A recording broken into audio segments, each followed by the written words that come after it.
ya. Kita temukan satu korban meninggal dunia atas nama Andri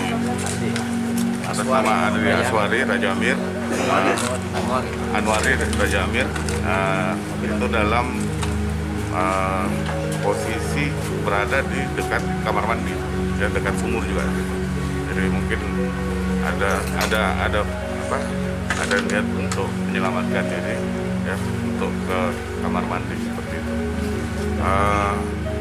Sekarang posisi korban masih dievakuasi? Sudah dievakuasi, sekarang ada di Rumah Sakit Bayangkara. Terbakar, Pak? Ya, terbakar.